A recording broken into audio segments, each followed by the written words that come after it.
So I was plowing this chick and all these farts came shooting out. That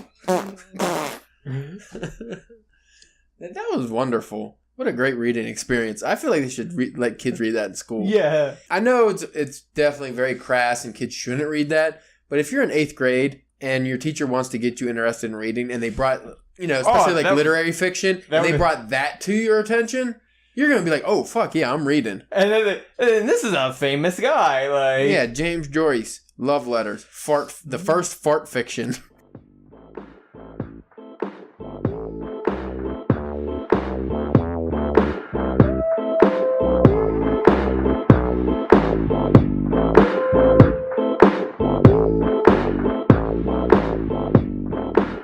Hey there, people, what is going on? It's the DPW podcast, and we're a little tipsy. This is the second part of our St. Paddy's Day episode. The other one published on Tuesday. This one we actually recorded directly after. Yes. Well, why not? I don't know. Technically we did. We're recording it now. Yeah. Same day.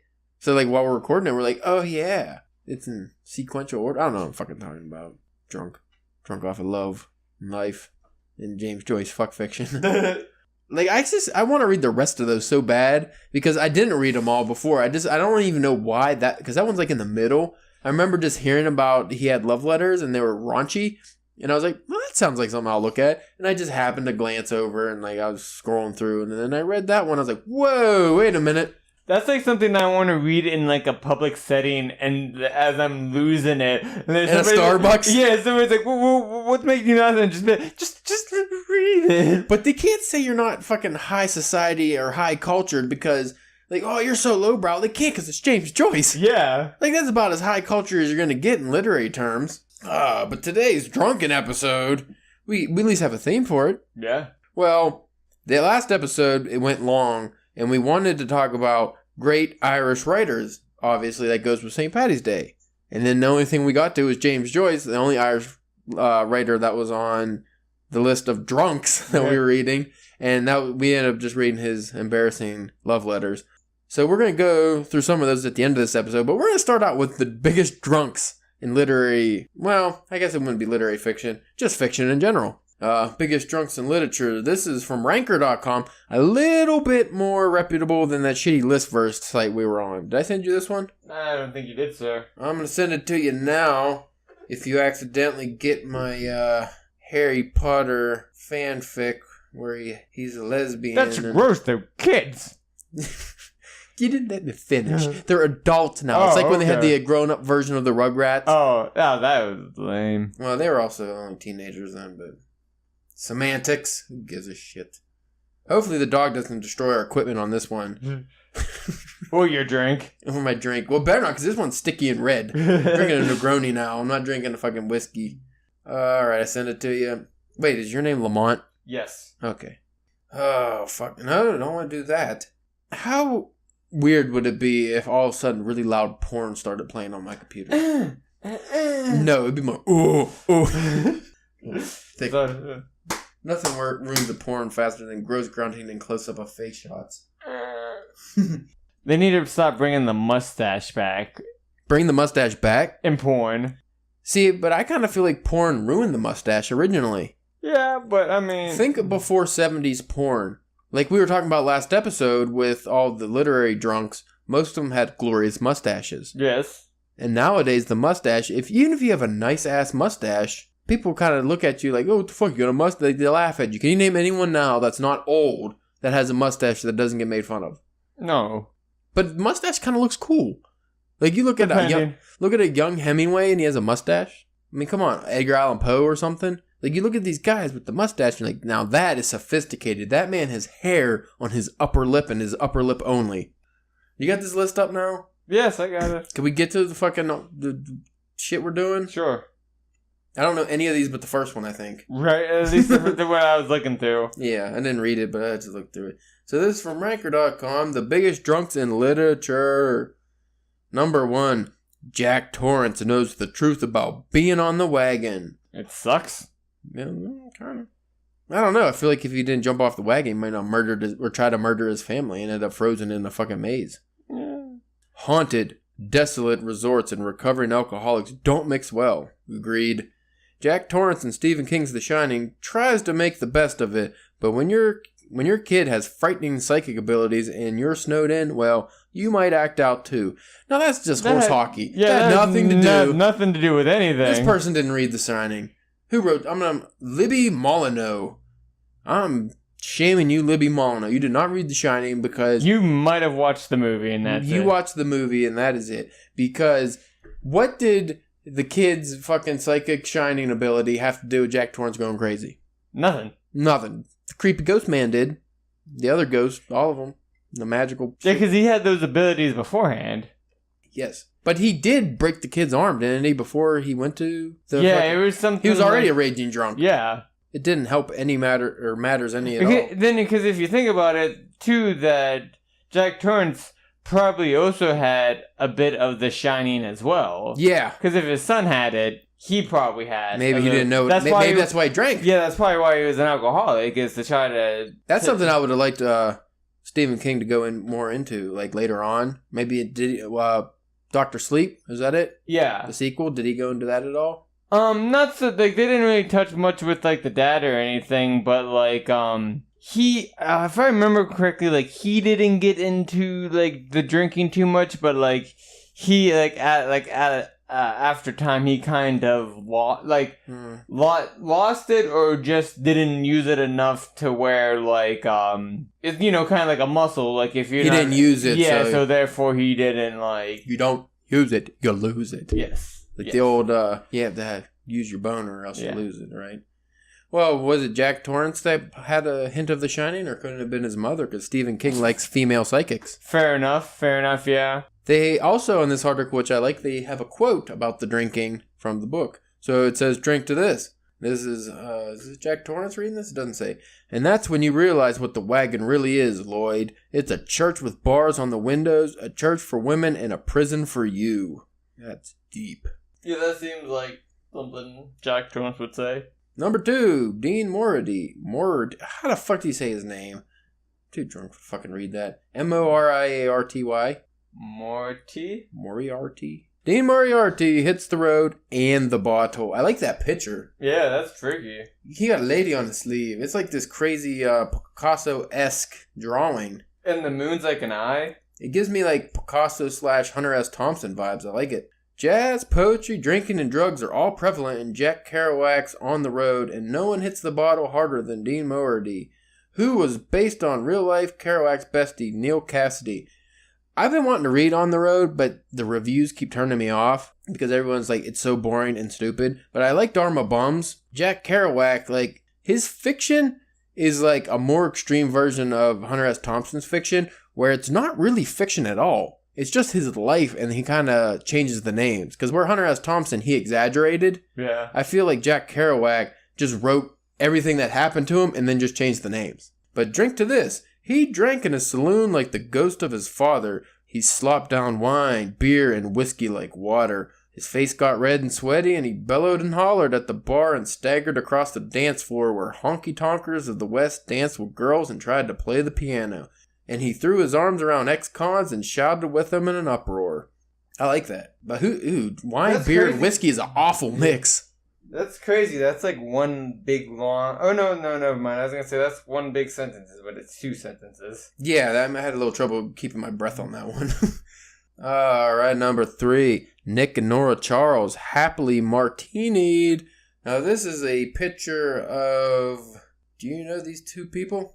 I do not. I mean, these are obviously the characters from the movie, but I don't know the actor or the actress. I'm assuming this is Golden Era Hollywood.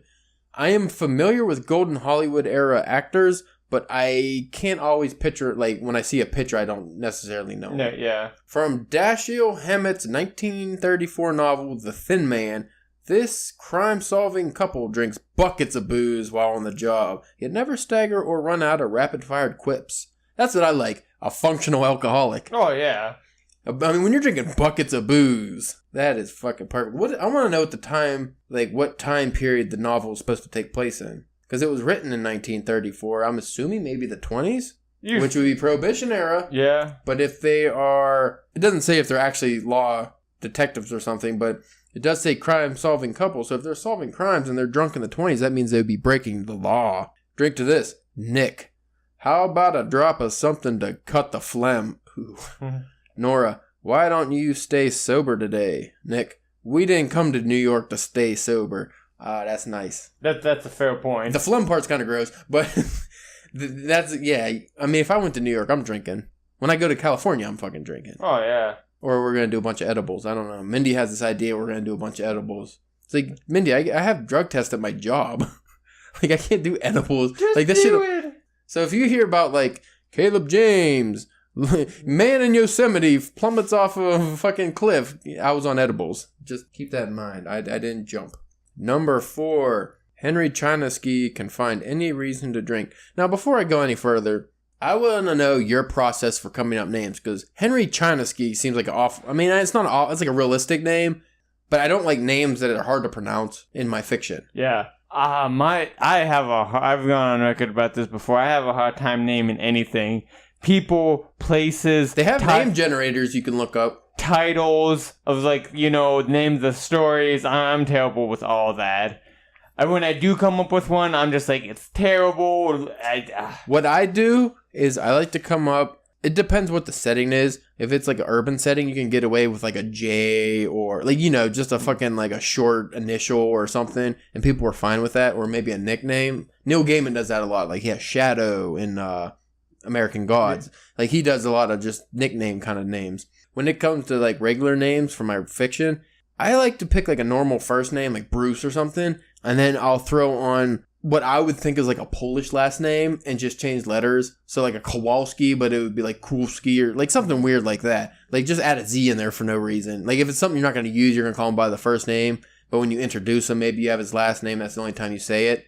Like just fucking don't overthink it. Yeah. But at the same time, it's kind of hard because there's people that have these real names. One book I was going to write, when I was coming up with the characters, I came up with some awesome names that I really liked.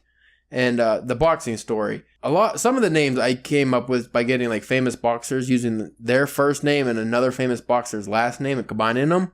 So that was okay. But like my protagonist, I thought he had, his name was Logan Harvey. That's a baseball player. I didn't know. Huh. I was like, man. So I'm thinking, how famous is the baseball player? Can I get away with it? Because like, I like the name Logan Harvey. It's two first names. It's a good name. It's a good name, right? Because Logan, I know some Logans in my life, but not enough to make it a common name. I mean, maybe some people Wolverine, but yeah, well, name was James. Yeah, technically.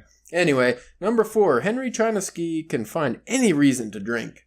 Henry Chinesky served as Charles Bukowski's alter ego in 5 of his novels. Well, he really liked that name. Plus other short stories and poems. Like his creator, Chinesky liked his wine straight from the bottle. Well, we just covered Bukowski in the last podcast because he was one of the famous drunks, so I'd imagine this guy definitely fits the bill if he's just playing Bukowski in the stories. Drink to this. From women. That's the problem with drinking, I thought, as I poured myself a drink. If something bad happens, you drink in an attempt to forget. If something good happens, you drink in order to celebrate. And if nothing happens, you drink to make something happen. Well, fuck, isn't that true? Yeah, that is like the fucking cycle of alcoholism. Those are all fair, valid points. Now, I have a couple drinks like in the week. Like usually when we do the podcast, I have a drink or two, and maybe like a random Wednesday I'll have one drink. But I'm not much. Like I'm not a big drinker, despite the fact that we are always drinking on here. When it comes to like what he was saying, sometimes if I'm fucking sitting here bored, especially when I was younger, I'd be like, I might as well just have a drink, and then I might as well just have 2 drinks. And when especially when you're young, that's when it will catch up to you real quick. Because you'll have you'll sit there and you're fucking bored, nothing's happened, nobody's talking to you, you can't find anybody online or on your phone or anything. Then all of a sudden you're 3 or 4 drinks down and you're fucking stupid and you're all by yourself. Number 5, Martha. Now this old broad in the picture is getting it in too. Like look at her face. Like she looks like she is drinking to forget a problem. Her hair is all disheveled. Her eyes are droopy. She's holding... it's not even like a whiskey glass. It's just a full-size glass like you get... Like a water glass. Yeah, like you get at a restaurant, and it's full of booze, and she's just downing it. That's Elizabeth Taylor, I believe. I'd never seen her that haggard looking. Before Elizabeth Taylor forever nailed the role, Martha screamed from the pages of Edward Albee's play, Who's afraid of Virginia Woolf? The gin flows like a river while Martha castigates her husband George in front of dinner guests. I could not imagine drinking that fucking much. What did she drink? Gin. Like, I couldn't imagine drinking that big of a glass of gin. Like, that would be disgusting. Because it looks like if she would just... Drinking a glass of water. Wait, because it looks like if she like, because the picture's in her in mid-drink. If she was like, if you turn the glass upright, it's like halfway full, it looks like. And that's like after like big swigs. I don't even think there's ice in it. No, it doesn't look like it. That's disgusting. That's one thing, like we said in the last episode, we were talking about the greatest authors who were drunks. There was only one woman on the list. There's a lot of women who have drinking problems that I never really see featured in fiction too much. I feel like Shameless does an alright job with that. Have you watched the show Shameless? I'm a couple of seasons. I'm like 2 seasons behind, but yeah. Well, like the most recent season, Fiona, yeah, who's like was the main character for a long time. Did she leave? She leaves this season, but she like goes real downward spiral into a drinking problem. Like she's waking up in the morning down, and she just drinks vodka straight all the time. Like that's a great example of like a female character with a drinking problem. But I mean, in fiction, it's always done. Like in Hemingway's work or anything like that, you'll see these female characters, but when they're drinking, it's always played off as either like dainty or, oh, she could hold her liquor, and then like they just kind of go on about the protagonist or whatever, but they never go on like about it being a problem, whereas the man, it's always like a prominent feature in the character, like, oh, he has a drinking problem. But they never talk about the females who are with him drinking all the time. Like clearly they have problems too. Like how we were talking about in the last episode, F. Scott Fitzgerald had a huge drinking problem. What about his wife Zelda Fitzgerald, who was probably a bigger drinker than him? You'd think you'd have to be just to being around him. Yeah, like she was at all the parties too. She was always drinking. She had a lot of mental health problems. She was definitely more of a failed writer than he ever was at the time. And she drank a lot, but they don't really talk about that. Just think that's an interesting point. Drink to this. I cry all the time, but deep inside so no one can see me. And Georgie cries all the time too. We take our tears and we put them in the icebox, in the goddamn ice trays, and then we put them in our drinks. It's pretty hard. So wait, they're using their tears? I think it's metaphorical. But I'm just saying the method is of using their tears to make the ice cubes to tear their drinks. That's fucking hardcore. That's fucking deep, man. And a little salty. A little salty. Yeah, that's fucking deep because it's saying that not only do they have drinking problems, because of their depression, they're fucking putting the tears into their ice, and they're just drinking them because they have to keep it inside. They can't let their emotions go, which again goes back to the last episode. A lot of these drunks were in the olden days, like they weren't allowed to express it necessarily. Like I felt like back in the old days, if you had a drinking problem and you wanted to get help, people would really look down on you. There probably wasn't any there to get. Yeah. Well, even if there was therapy, like it wasn't what it is now. And I'd imagine a lot of people were like the old, what are you, a pussy? Just buck up. What drinking problem? What the fuck is this? Like they just make fun of you. And that's why everybody died that was like a common death back then, was that he drank himself to death. Yep. Apache helicopter. Hear it? Yeah. It's loud. I don't know if that always picks up on here, but it's super loud in our headphones. It sounds like it's landing on your roof. Every fucking time.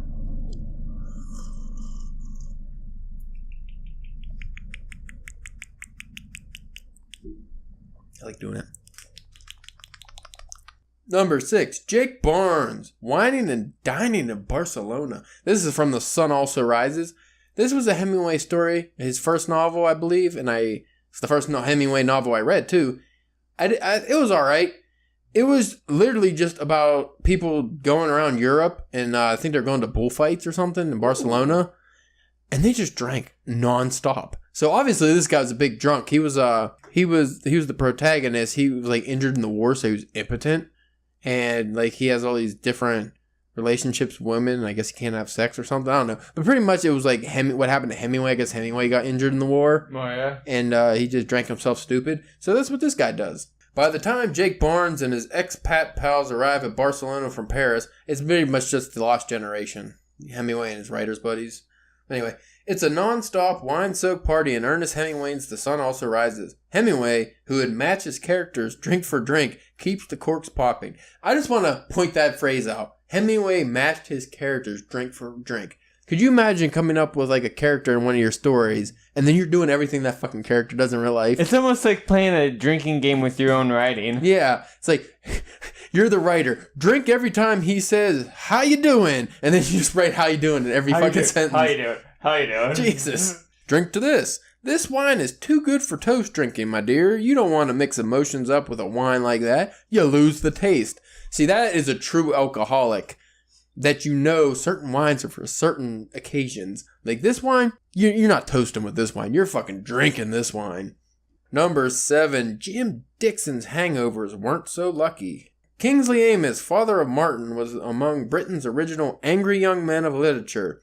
Lucky Jim in his classic British satire about university life drenched in beer. Good beer.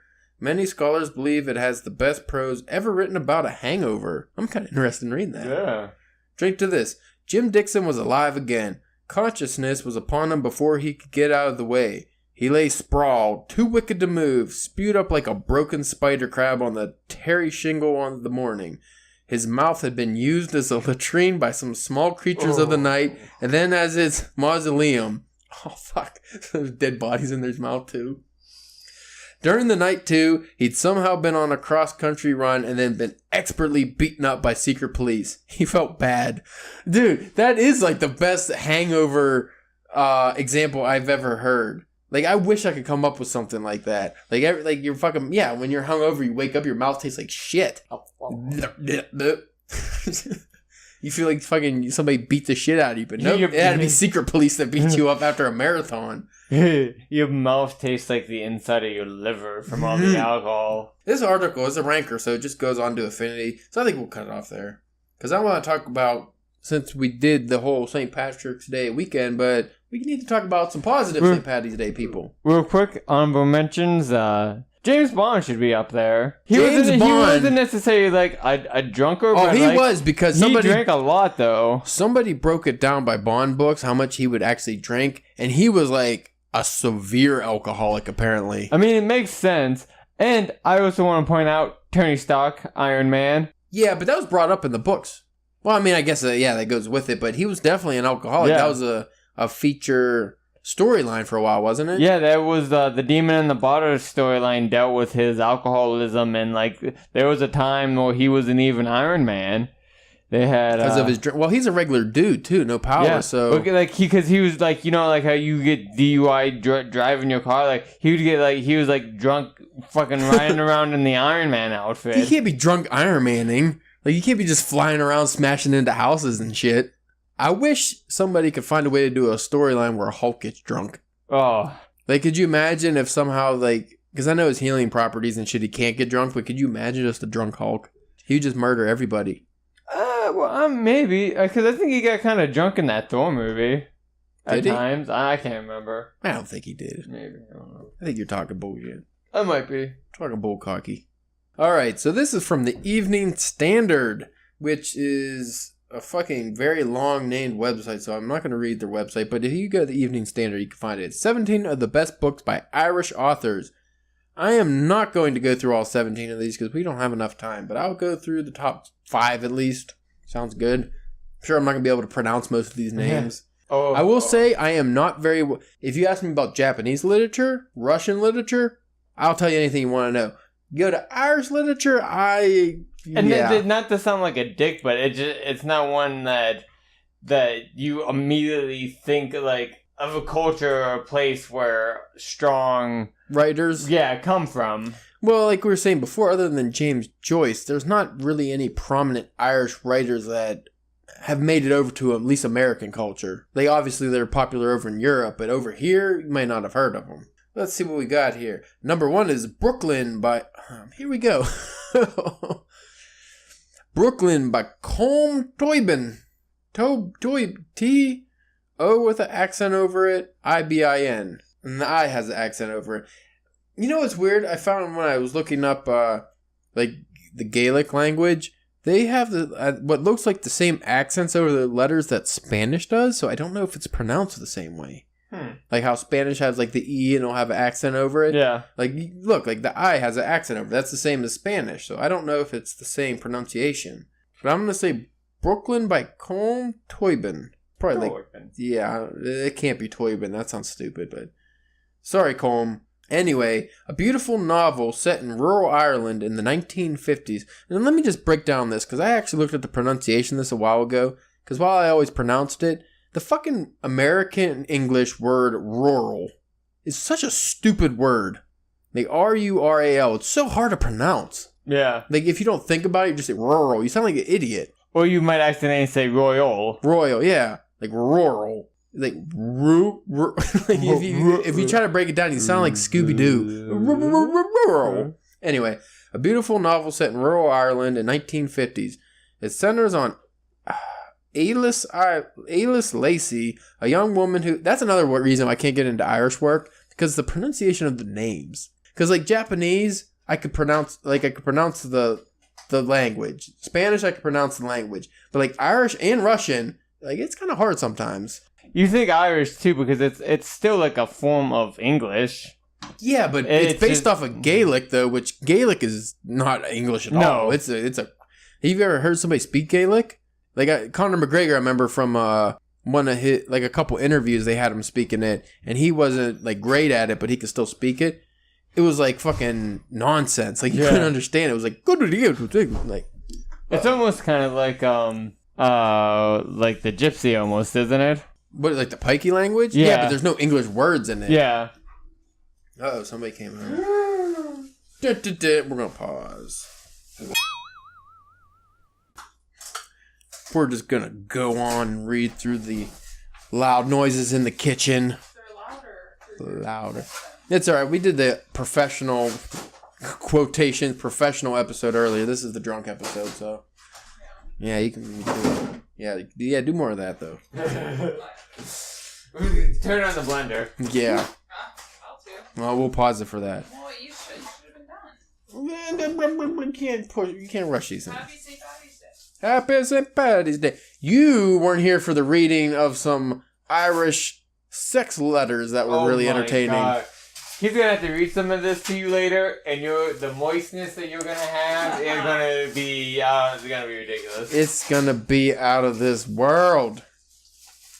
Anyway, number 1 was Brooklyn by Colm Toibin. Again, not saying that right name, so I'll try to get through this list.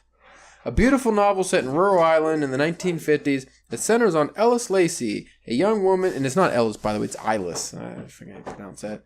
E-I-L-I-S. Alice Lacey, a young woman who is unable to find work. She decides to emigrate from Enniscorthy to Brooklyn, New York City, to pursue better job prospects. The novel is an emotional roller coaster which sees Alice battle with the pole between her new life in the States and the life she left behind in Ireland. It won the Costa Novel Award in 2009 and was longlisted for the Booker Prize that same year. In 2016, it was adapted into a film, and I have never heard of it. Nope. Maybe that should be our goal for next year, to read at least one Irish book. Fair enough. That seems good. Well, I try to give every continent and every country like a read if I can. I've read some Mexican fiction, some other South American countries fiction. You need to do like Australia. I have not read an Australian, I don't think. But it's kind of like English, right? Yeah. Wait, I've read a short story from Australia. Okay. There we go. Real quick. Preacher.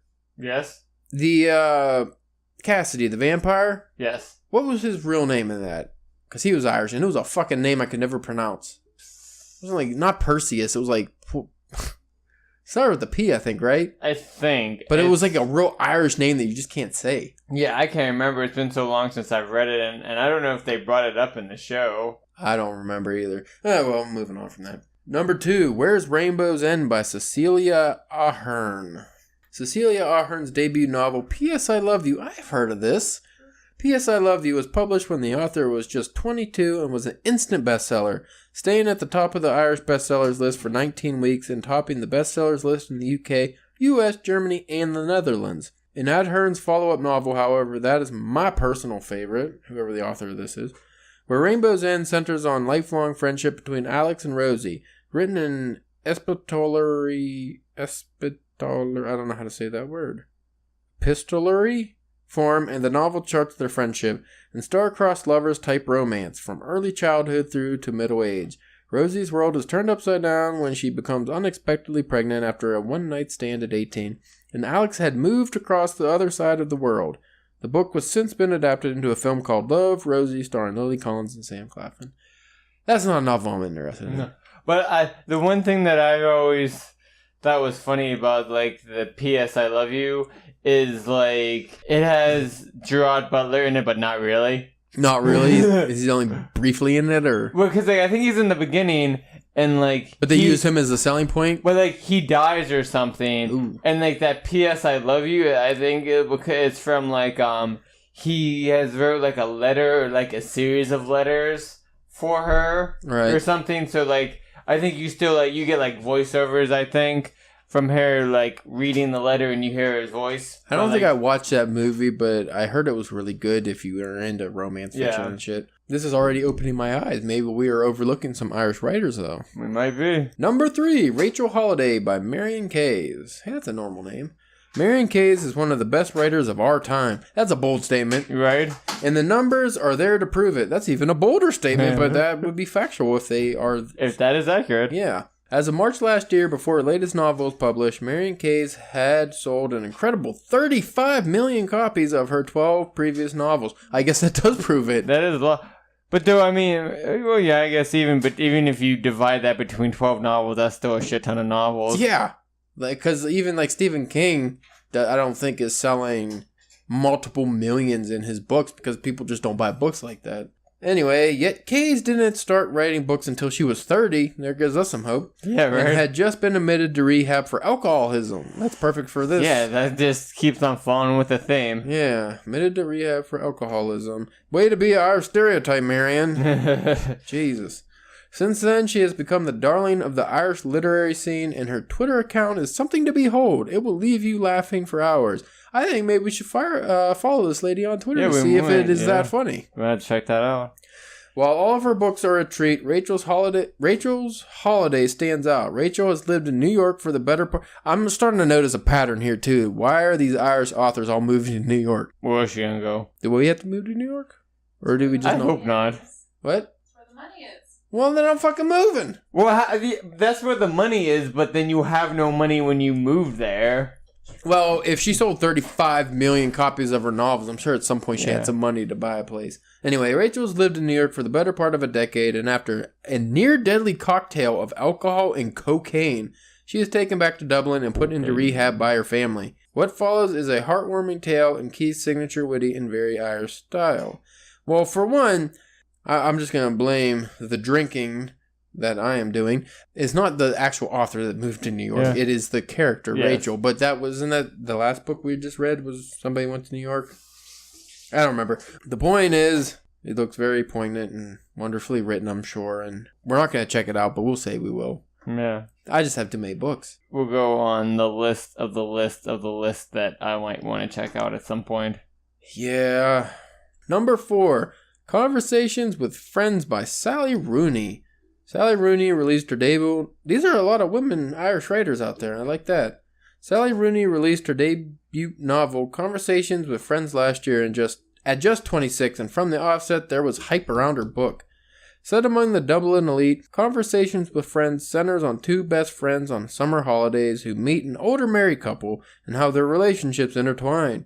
We listed it in our top books for 2017 last year, and it was described as an absorbing confessional about the emotional connections around sex in both heterosexual and lesbian relationships where the power balance isn't clear. Again, this is the Evening Standard. That's their list. Number 5, The Sea by John Banville. An Irish friend of mine said he reads this novel at least once a year, and now I've read it, I can see why. Written by Wexford-born writer John Banville, The Sea won the Booker Prize in 2005 and is narrated by a man named Max, a widowed art historian returned to a seaside house he knew as a child. Whilst attempting to deal with the loss of his wife, we discover that something happened at the house he lodges at. A novel about love, loss, and the unpredictable power of memory. This novel will captivate you like no other. Alright, I'm not going to read any more of these, but I'll just read the titles. Number 6, The Last September by Elizabeth Bowen. Number 7, Scarlet Feather by... How do you say that name, Spencer? I don't know. You didn't send me this list. Maeve Binchy. Maeve Binchy? That sounds good to me. Scarlet Feather by Maeve Binchy. Room by Emma Donahue. I like the name Donahue. Yeah. Reminds me of, never mind. No, my mind goes in weird places. I'm thinking of Seinfeld when they're in a Chinese restaurant and they're trying to get a table. Yeah. And George puts the name Costanza, but they read Cartwright. And then they scream out Cartwright, and then it's obviously wrong. But I don't know why I thought Donahue. I'm thinking of Phil Donahue. Yes. Anyway, number 9, The Picture of Dorian Gray by Oscar Wilde. Wait a minute. Was Oscar Wilde Irish? We're going to circle back to that after reading. The Boy in the Striped Pajamas by John Boyne. Ulysses by James Joyce. Let the Great World Spin by Callum McCain. Number 13, The Country Girls by Edna O'Brien. 14, Angela's Ashes by Frank McCourt. Angela's Ashes was excellent. I forgot all about that, Frank McCourt. That was a very good book. I haven't read it. Yeah, I remember my mom reading that as a kid, and I read it. It won a Pulitzer Prize in 97, I believe. 15, The Chronicles of Narnia by C.S. Lewis. Now, wait a minute. C.S. Lewis was not Irish, was he? I don't know. I mean, I know that book. I know that book, but... Yeah, but I don't think he was Irish. Number 16, The Sea by Irish Murdoch. And number 17, The Glorious Heresies by Lisa McInerney. Let me look that up real quick. C.S. Lewis was a British writer. Now, I mean, I know it's close, but come on, that was a list of Irish writers. Why do you have C.S. Lewis? And who was the other one I said that wasn't Irish? I forget already. Something wilder? Yeah, Oscar Wilde wasn't fucking Irish. He was a provocateur, and he was definitely not Irish. I don't know why they threw those in there. Now that makes me question the whole list. I don't know. I mean, maybe the books they wrote were set in Ireland, but that's not what we're reading for. No. Books by Irish motherfucking authors. Yeah. Should we start censoring the show? Motherfucking. Speaking of, I got Sam Jackson coming on next week. Ooh. Yeah. Not the one from the movies, the famous one. The fucking guy that lives down the street. Oh. He's a bum. He's like you, a hobo. Yay. Tell Mindy about your story. Oh, we gonna do it again now? Just give her the quick breakdown. Just the 5-second breakdown. Customer at work, when I was coming in the other day, asked if I was homeless. What? He's walking into work and the guy asked him if he was a homeless person. He thought Spencer was homeless. What'd you say? No. Like, what is he gonna say? Like, what the fuck kind of thing is that to ask somebody? He's wearing his work clothes. I mean, yeah, you said he had a coat on and stuff, but come on. And, like, I didn't even have, like, you know how sometimes, like, I let the beard go and it gets a little mounty? Yeah, I'm saying you're kind of shaving up now. It was trimmed up, so it wasn't even like I had, like, the mountain beard going on. Yeah, you don't look nearly as homeless as you normally do. Come on, guy. Oh my god. Again, was he going to give you money? Maybe you should. I don't know. Is this a racket we should get into? Homelessness. Mindy, how do you feel about James Joyce love letters? Did I read you? I think I might have read her one of those about he had sex. Was you trying to get her buttered up or something? Ew, no. It was but James Joyce wrote a letter to one of his women. I don't know if it was his wife or whatnot, but he wrote a bunch of sex letters and stuff. But this love letter was all about having sex with her, and as he said, fucking the farts out of her. Oh. It was very gross. I read it on the last podcast episode. It's wonderful. You don't remember that one? I feel like you would if I said it, so I don't know if I told you. Mindy's throwing cinder blocks in the kitchen. She's doing what's that exercise in the like the not parkour, but Do you know what you're talking about? No, I I know don't. what you're talking about. Everybody always gets injured doing it. CrossFit. Yeah, CrossFit. There's so many inaccurate things you said in that. The exercise, parkour. Mindy is making delicious green margaritas, by the way, Spencer. Yeah, I saw. Kiwi. I had one yesterday, and they are delightful. I'm drinking not Irish drink now. I was drinking whiskey earlier. Now I'm drinking a Negroni. You like those? They're not good, but they're good. It's weird. It's like when you... I don't know. You eat something that's healthy for you, but it doesn't taste good, but then it kind of does. I can't even explain. It makes me feel fancy. There you go. Whatever floats your boat. So, Spencer, we haven't talked in a minute. What are your writing achievements of recent? Have you made anything? Jack and shit, man. You haven't hit any goals of any sort? Have not hit any goals that I've wanted to set. Mindy, that's vanilla. Yeah. I got one that's not vanilla. Sorry. Okay. Whatever. Just with... I got a full one, too, you could use. Like 2 weeks ago being sick, and then just work this week been terrible. Just haven't been able to get anything done. And which sucks because, like, it'd be one thing, like, if I just, like, I can't think of anything to write. I have it in my head. You just haven't gotten to it. Yeah, I haven't had a chance to get it down, which is more frustrating than anything. Well, let me ask you this. This is, I thought about doing this before, but I don't really want to go down that road. But I know, like, we were talking about Dead Robots Aside. Terry Mixon, one of the hosts on there, he uses it apparently. And I think Stephen King has to use it because of his eyes, or at least he did. I don't know if he does anymore. But they have, like, the word-to-text software. Yeah. That's really, like, that Dragon software that's really good. Have you ever thought about using something like that where you could just talk, like, you just say your story as it goes and it writes it for you? That I've done some of that, like, because even like the Google Docs has like a week, I've used that before. Has like a week kind of version, and then like I've done it sometimes, like if I only have a couple minutes and like because I also have like the Google Docs on my phone. Yeah. Sometimes I'll use it a little bit on that. That's what I usually used it on. But I feel like if I'm gonna write, I really need to get into the habit of tapping on the keyboard, like, you know what I mean? Yeah, just actually getting that motion down. Because then I feel like if I start doing the voice thing, I'm gonna Get lazier, kind of. Get lazier, and your spelling would be even more atrocious at some point. Like you would never. And yeah, like it would help form more bad habits. Well, have you thought about writing freehand and then write it? Like, say you're at work or something on your lunch. Writing freehand, even just the base of your story, and then rewriting on the computer. Because I've tried that and it works, but the problem is for me, my handwriting sucks. Oh, yeah. Yeah, my handwriting is atrocious. I definitely want to improve like on that. Because like Neil Gaiman, I think Stephen King, a lot of writers, like real famous writers, apparently they write by hand first, and then they go to the computer or whatever word processor they use. I mean, I guess it would be a good, like, to get, like, the bare bones of the story down. Yeah, that's what I'm saying. Like, you're not writing detail, just get the story out, and then... Because, it's easier to write something when you're kind of reading it already, and then just add to it.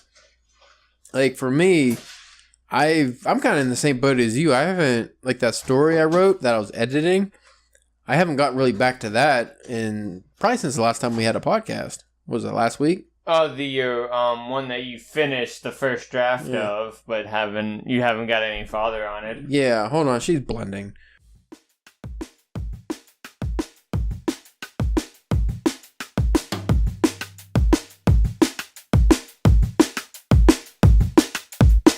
Sorry, folks, but I got a wonderful margarita now. I'm excited about that. As if you haven't had enough drinks today. Hey, it's my favorite holiday. Like I said, in the last episode, I found out I'm mostly Irish. Now I can drink more.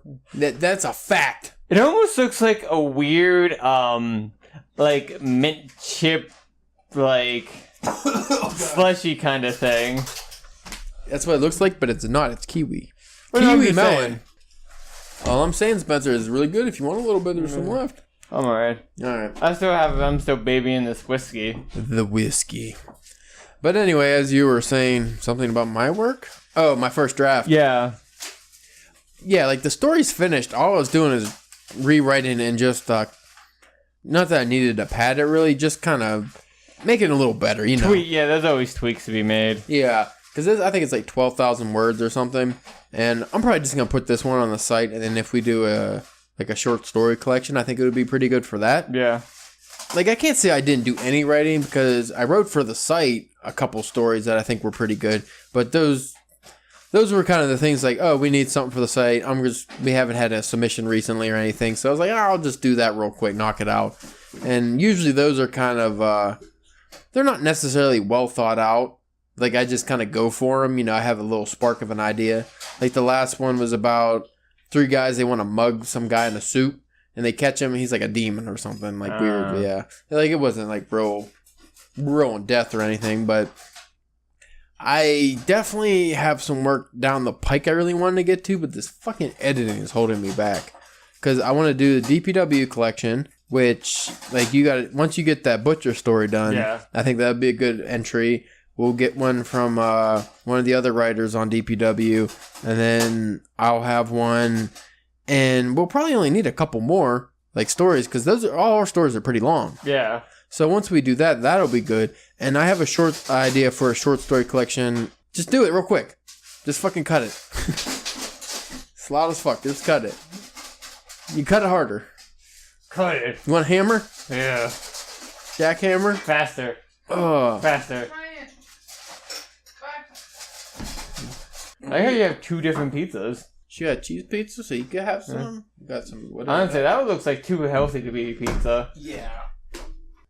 I feel like you can't have healthy pizza. It kind of It's not healthy, but it's not healthy. Or like healthier pizza. Like, you know what I mean? I feel like it defeats the purpose of what pizza is. Mm-hmm. Dude, that is good though. I mean, yeah, it's probably delicious, but I'm just saying it's a thing. It's a thing of mine with pizza. Yeah, we need to end this episode because we're eating pizza. Yeah. I will end it on though, but I do have a really good story. I don't remember if I told you. I want to do a short story collection. Like, the main premise is a guy goes to hell somehow, and like hell is kind of like a big hotel. Like, think of like a endless hotel. Like, there's just infinity rooms, and the demons want to put it, like demons, Satan, whatever it is. I haven't gotten that far. Wants to put the protagonist into a room which would be his own personal hell, but he tries to escape. So he's running through these corridors of just endless rooms, and every once in a while he'll duck out into a room to get away from the demons. So he goes into somebody else's hell. Yeah, he goes into somebody's personal hell, and the short stories in the collection will be that whatever person's personal hell. And I was thinking of doing people from all around the world. So say like one room he'll go into will be like someone from Japan, their personal hell, and I'll do like what would be more of a Japanese-centric hell. And here's what I thought would be cool. I was going to do 7 short stories, so he goes into 7 rooms, and they're based on the 7 deadly sins. So each room is based on that sin, and it like the room would be kind of like how the Preacher show went into when Asshole Face went into hell. It was like people's personal hell. They lived the their worst moment. Yeah, their worst moment. This would be their biggest sin. So each moment would be like, say, one of the deadly sins is like murder, right? Yeah. So it would be one guy or girl, whatever. That if they committed a murder, that would be their story, what the murder was, and then their life after real quick, and then that would be the short story. And then like lust would maybe be somebody cheating on their spouse or something like that.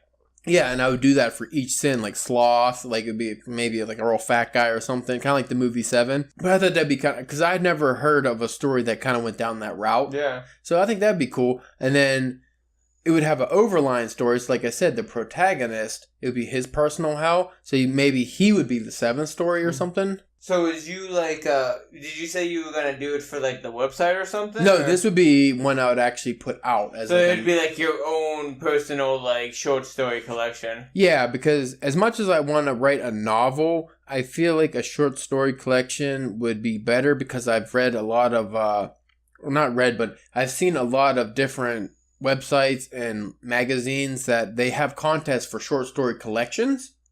And I feel like that's something I could shop around. People's attention spans are a little shorter. Mm-hmm. I think that would be a good way to dive into the market better. Our short stories always do well on the website. So I feel like a short story collection would be kind of a good way to get people involved. Because even if they don't read the whole thing, as long as they read 1 or 2 of your stories in the book, they kind of get a feel for your writing. Whereas a novel, you kind of need a whole picture. Like, you need to read the whole thing to know how the author thinks and what his process is. And that would be good, too, like, because how you were talking about being, like, the 7 deadly sins, you can really show off different aspects of your, of writing. Well, like I said, I wanted to do not just the 7 deadly sins, but also do different countries. So, like, I use Japanese example because I read a lot of Japanese fiction. So, I can kind of aim more towards that market. And then, like, if I do an African or a Russian or whatever it may be, I don't just want to do a story based on that. I want to do my writing style for that story based on that. So, like a Dostoevsky or something like that writing style as the Russian story. So, when people were reading it, it'll kind of, not to be like a dick, but I'll be like kind of like a literary flex. I'll be able to flex my different writing styles.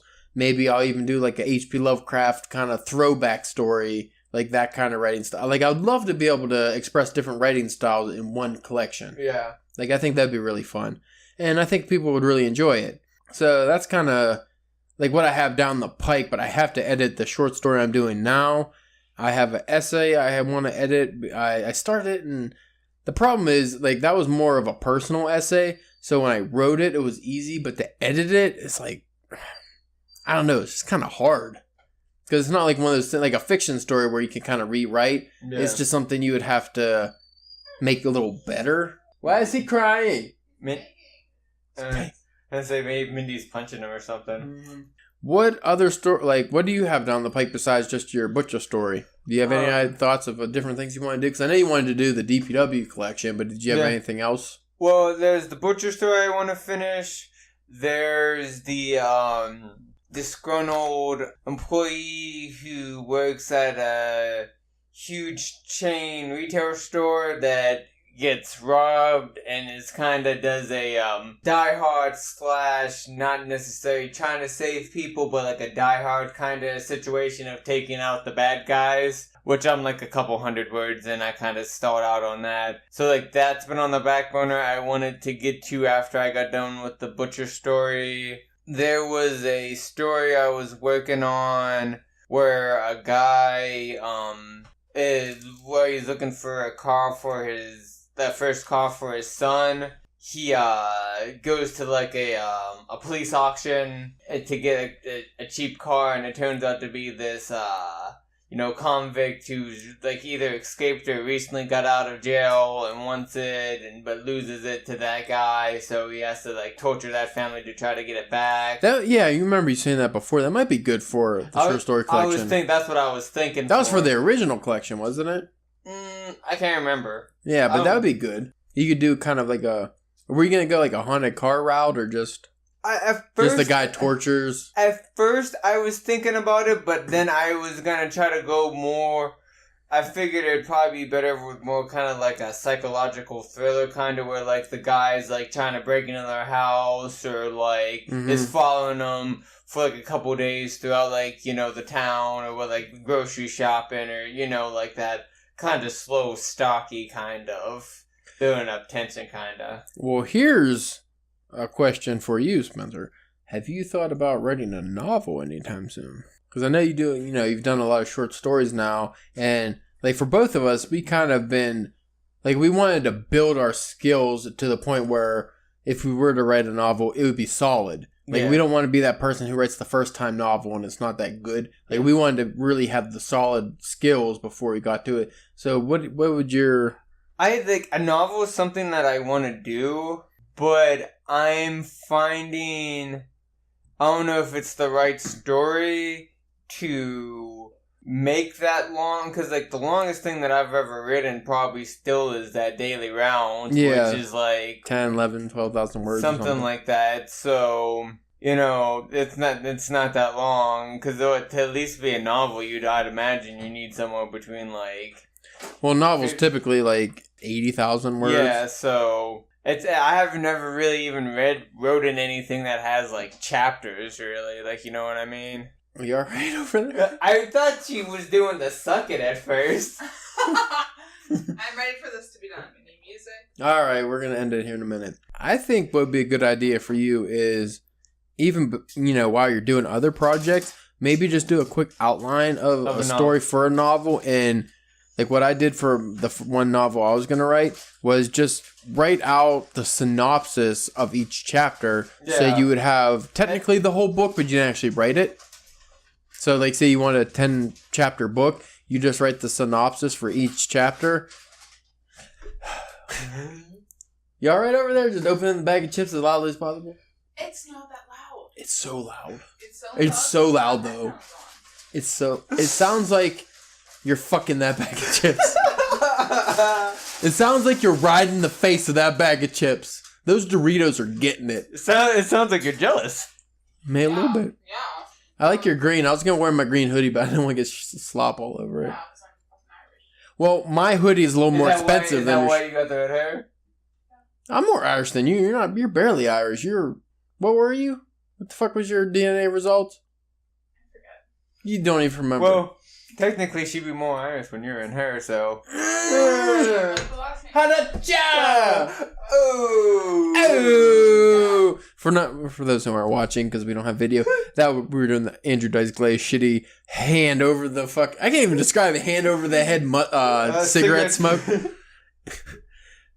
Yeah. And he gave her the bone. And he gave her the bone. Anyway, we got this.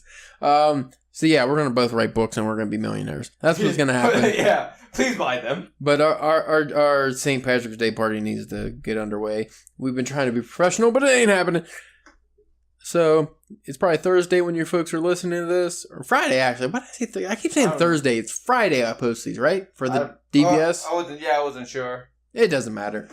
We love you guys. You guys are wonderful. Have a wonderful evening. Be safe and enjoy life. I guess I don't know. Bye. See ya.